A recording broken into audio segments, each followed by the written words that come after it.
Hakuna mtu hapa anaweza soma contract, a legal document ya contract. Hata mimi mwenyewe nikiwa governor, mimi nasomewa. So tumesema kutoka leo kama kuna mtu yoyote anahusika na kununua shamba ya group ranch. Ukitaka kununua private land sisi hatuna shida.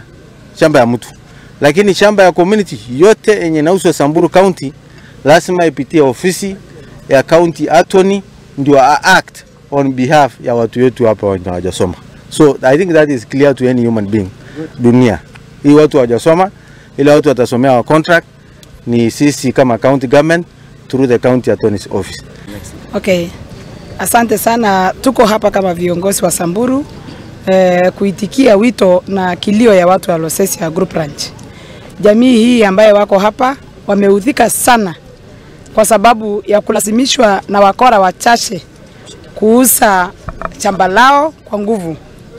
Na sisi kama viongozi, sio sisi tunaamua kama shamba itauzwa ama haitauzwa, lakini tumekuja kusikia sauti yao.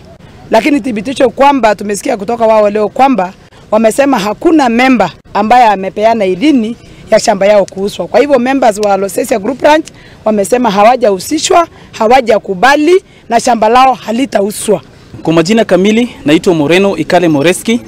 Mimi ni youth leader wa Waso Ward na pia ni member wa Losesia Community Land.